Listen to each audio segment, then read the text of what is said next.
am Michelle Booth, the founder of Make Momentos, which is a platform where you can purchase a digital children's book and customize it with audio and video recordings to send to a child.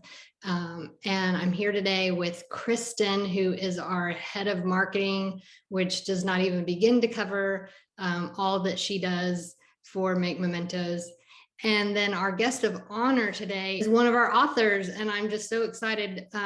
We are doing interviews with our various authors, and Kathleen has written a book called Brave. And Kathleen, I'm just going to read your bio real quick, which is Kathleen is a retired teacher of 10 years, wife, mother of 2, and now a children's book author. So welcome, Kathleen. You were one of our first additions to the Make Momentos library, your book. So tell us, let's just start by tell us about your book, Brave. Okay, yes. So I was a teacher, and I really I spent a lot of time looking through children's books and finding literary value in books. And when I decided to stop teaching, I did so to raise my 2 children. And my son was 5 when Brave came out, and my daughter was 3 when Brave came out. So they all of a sudden decided to have like night terrors and could not sleep through the night. My son would wake up, and then my daughter would wake up, and then my son would wake up, and we would just go through this cycle like I had a newborn baby. And it always ended the same way, where I would make them calm, and then they wouldn't want me to leave. And initially, as a parent, you try and be understanding and stay calm. But after several weeks of that, you're just like, I can't do this. Just go to bed. I can't do this. There's nothing to be afraid of, which there are. I mean, as adults, we're afraid of all sorts of things, Yeah. whether they're real or they're not real.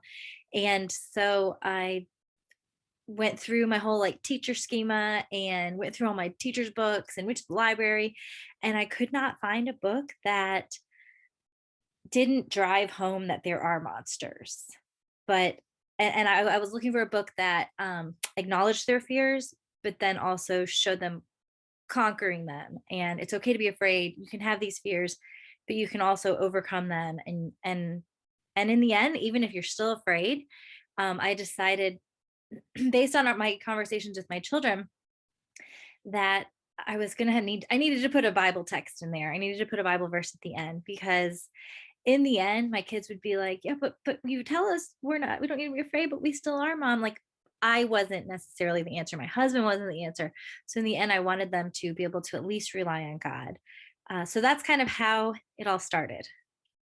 So I find it interesting that you were looking for something and you weren't finding anything out there. That's kind of crazy to me. Like, Yeah, you can't be the only one to have gone through this, and so you would think that there would be, but that's awesome. So you like just took the initiative, and there's not a book out there, so I'm going to write it.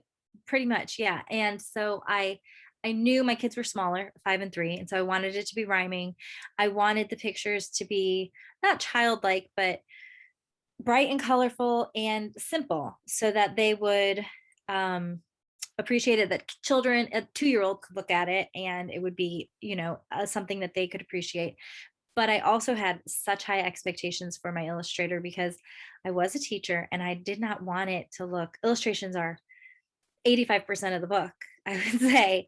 And I knew how important it was for kids, that if they're like off in La La Land and they're only seeing the pictures, that's extremely important. So I found this amazing illustrator. She did a great job, because it's a nighttime book and it's bright and colorful. And she nailed it. How did you find your illustrator?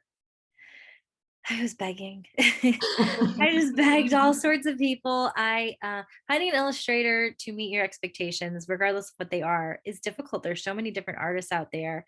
And I started to just ask people questions on who were like legitimate, amazing illustrators on Facebook and published in books. And of course, they were out of my price range, because I was self-publishing. So eventually I found a really nice woman who was like, she broke it down. She was like, I can't do it because these are the hours I'm going to be putting in. However, I know somebody. And so she just recommended her and I loved her. Nice. Yeah. What were your kids' initial reactions? Like, number one, you writing a book, and then, obviously we want to hear about what their reactions are when they started to see the illustrations and hear the story. Yeah. So they were still young. I mean, they still are young because they're only 6 and 4. But they initially it was like nothing. And I would go on weekly with my illustrator and we would go through the illustrations. How would they match the text? Did it flow well? And so my kids would be, I was homeschooling last year. So my kids would be on my lap and they were a part of the process. And I don't even really know if it phased them. I don't think they realized it until the books came out and they pretty much saw themselves in the book because that's my son and that's my daughter. And they were like, ah, and now too, they are kind of starstruck because I'll write articles and they'll see their cover in a magazine and they think that's pretty cool. But they also don't even really realize, what everything mom did for them. Right. The story of a mother's life. Right. Well, that's like so you mentioned that you self-publish. And so Kristen and I have worked with a lot of self-published authors, and the people just don't realize the amount of work, not only to write and illustrate the book, but then that's just the beginning of the work to publish. It is. And I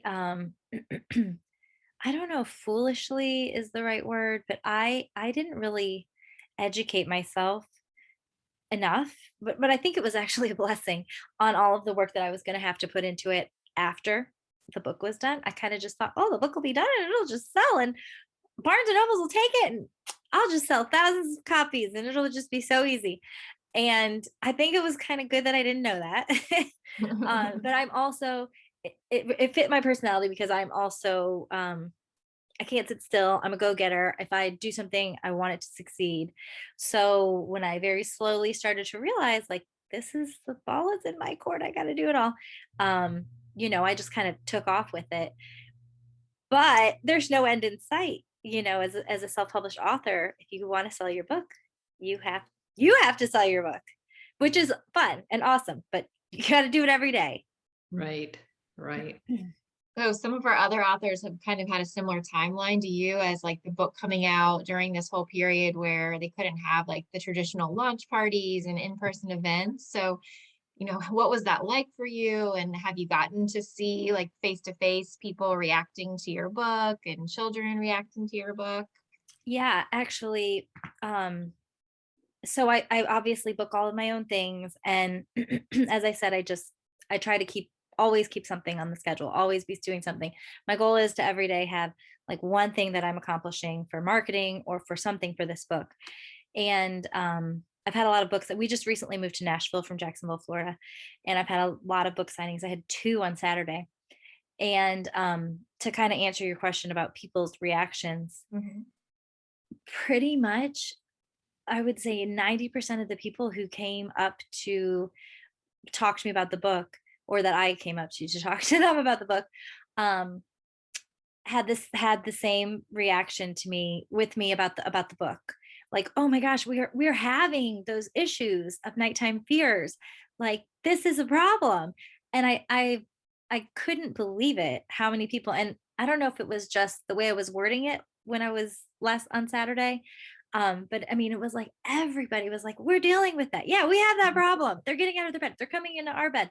They're constantly getting up for water. So it's been kind of shocking that. And then prior to that, I've had a lot of people reach out that I've never met who have just told me that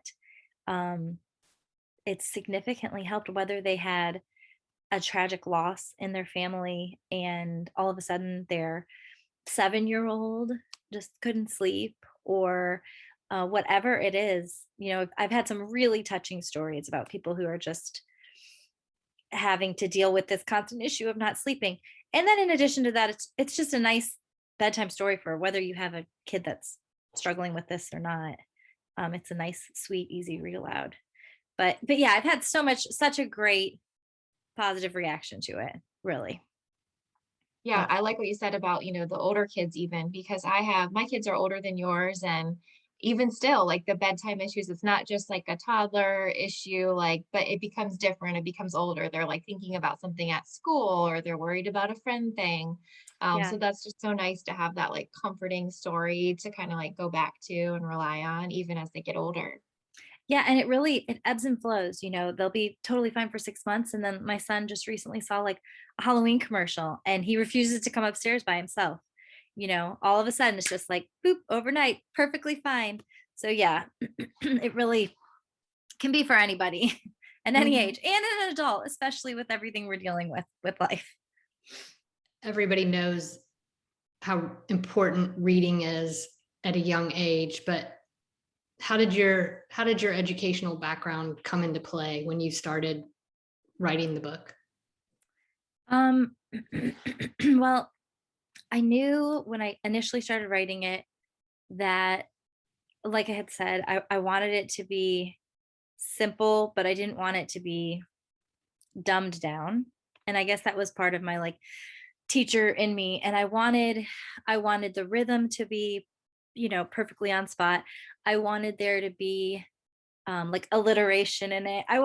So if you go through the book, there are certain literary elements that I purposefully put in there because as a teacher, I wouldn't read a book to my kids if there wasn't anything I could teach to them from it, whether it was character development, theme, um, plot is something. There needed to be something of value in it. Nice. So for sure, yeah.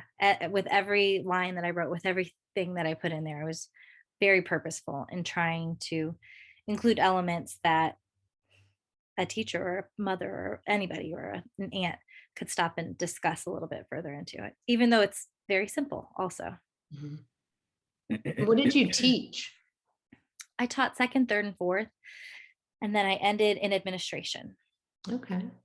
Yeah. Nice. And so you said you have two kids, but you also have one on the way. I do. Yes. So I have my son and daughter that are in Brave. And then I have another little girl coming in January. Nice. If we don't have a name. So if anybody has a name, throw them out there. So now, what do you think you're gonna have to write another book and incorporate your new little girl as a character in a book? I actually have my second book written. I was actually downstairs just kind of like editing it again. It's called Angel Feathers. And it is again another like book meant to encourage children to remember that they are safe and that God is with them. My kids used to, and still do, find feathers around the house or outside or in the car and say, Mama, my guardian angel visited me.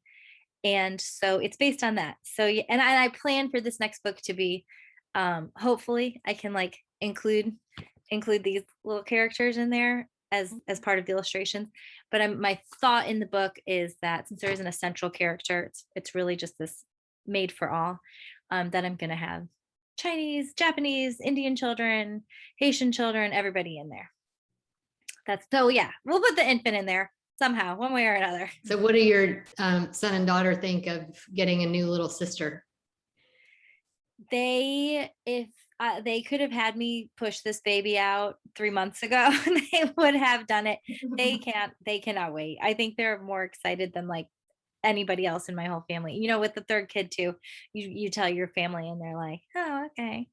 Like your parents and grandparents, they're like, all right, it's another one. Okay, great.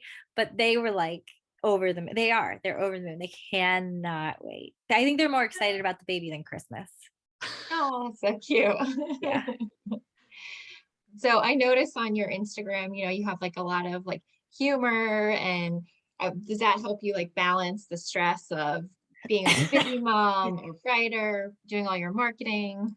Yeah. Well, so part of the self-marketing process that I had to like slowly learn as this whole process has been for me, since I didn't have an initial plan, which would have been wiser, was figuring out what I wanted my Instagram platform to be. Like, what do I want, instead of it just to be like random. What am I trying to like convey to people other than just buy my book? So I decided, I did have a blog. I do have a blog. But prior to writing this book, I had a blog called The Unperfect Parent. Because everything, when I had my son, everything was just like, it didn't feel like I was doing anything right. And then I wrote this book. And so I decided when I was doing my Instagram, like finally coming to terms with what I wanted my Instagram platform to be, I was like, what is my life? My life is parenting. My life is my book. And my life is also trying to, I guess, enlighten people about, as Michelle had said, everybody knows the value of reading, and everybody knows the importance of reading, but I don't think everybody does. Or people do, but they don't necessarily act on it. I guess that's a better way to say it. So those are kind of like the three focuses of my Instagram: is being a mom, being a writer, and the importance of reading literacy, even if it's just like 25 seconds in the car. And yeah, the mom parts of my Instagram are pretty humorous, because I feel like our life would be an amazing reality TV show, because my kids are just insane. And I'm kind of insane. I'm a crazy Italian woman, and my husband's like perfectly calm and doesn't get stressed out about anything, which is wonderful. So yeah, it's meant to enlighten and hopefully laugh.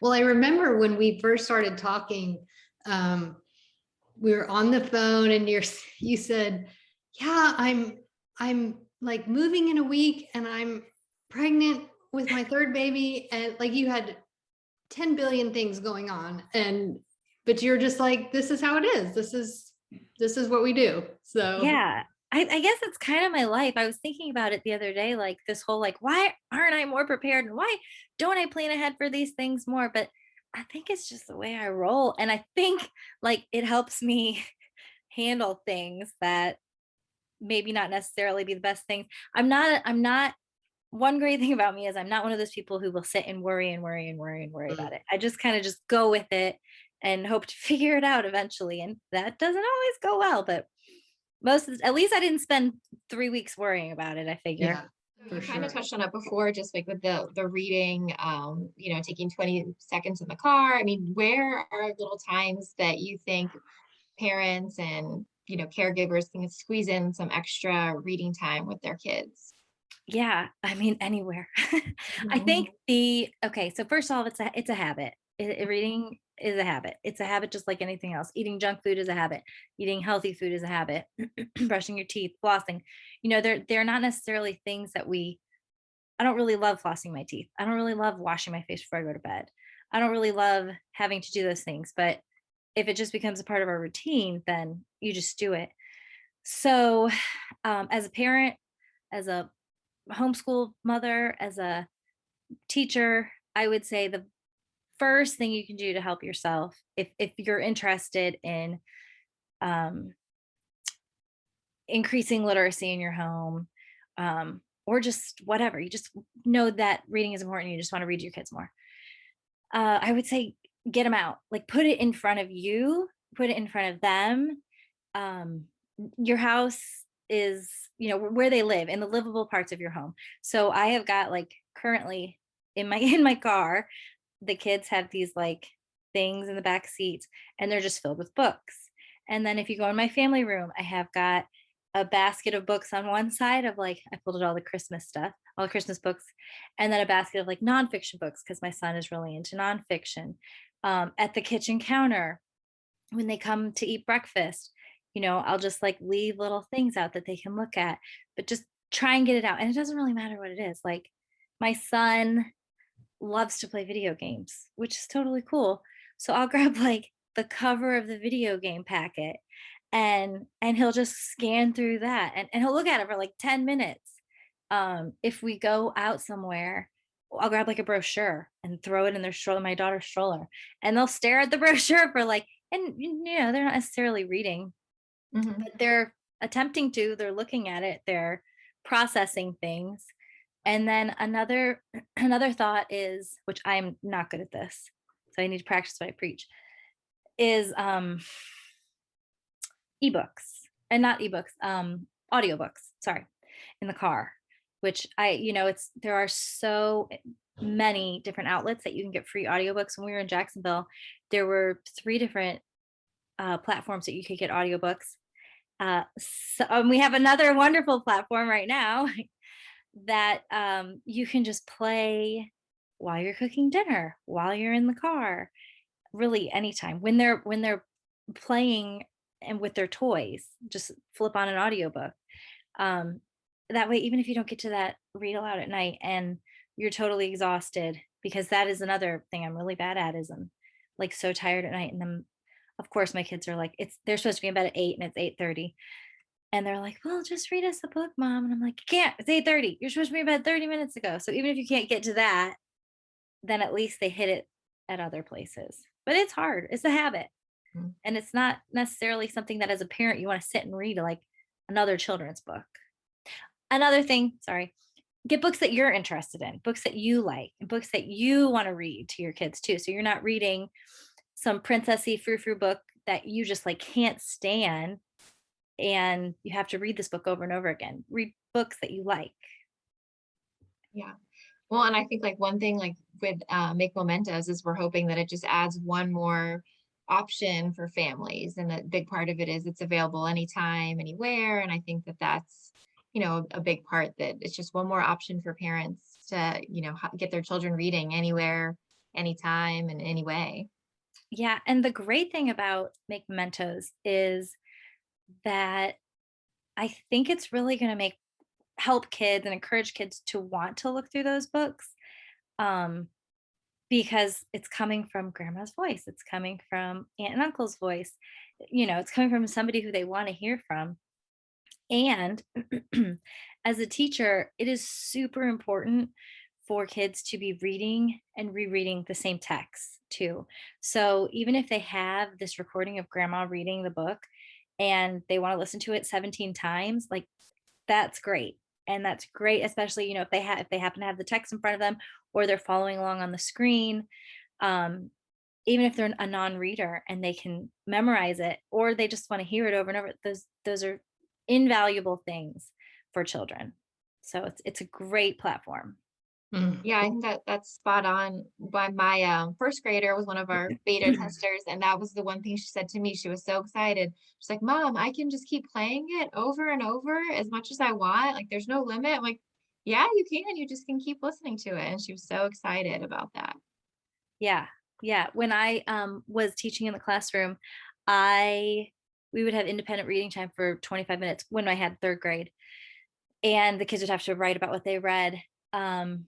But a lot of times my kids who were not great readers, um, would read their book. It was a picture book. It was very simple. They'd read it in like 10 seconds and write about what they read and then be like, oh, okay, I can switch it out. And we had a rule like you have to read your book 3 times through.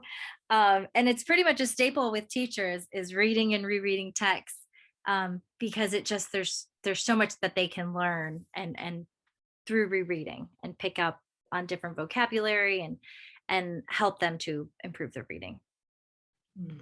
Well, we are just thrilled to have you on our platform. I'm just so excited.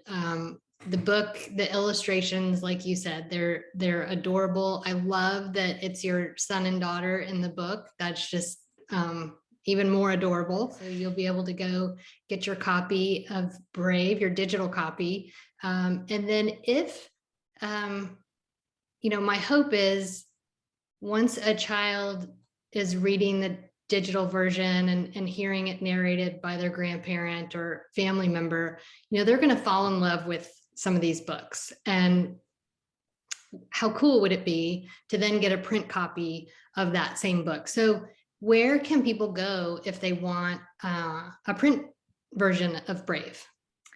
I would say the easiest place would be Amazon. So if you go to Amazon and just type Brave by Kathleen Davis, or if you head to Kathleen Davis Books, there is a direct link on my website. But it's also sold online at Barnes and Nobles and online at Target. But the easiest, most of us are pretty savvy with Amazon these Right. days. Yeah. Yeah. And then where can they follow you online?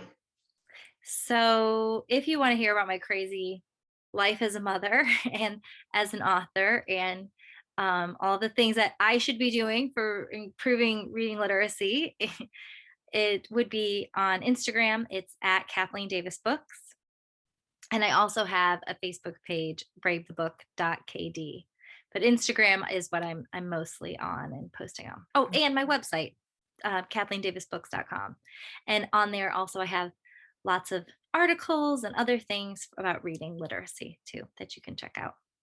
Well, thank you for joining us today. This has been so awesome. I know this will not be, this is our first interview with you, but it will not be our last. So everybody just visit makemomentos.com for the digital version of Brave so you can customize that. And we hope to see you again soon. Thank you. Thank you all so much for having me. I really appreciate it. And I'm so excited about the website.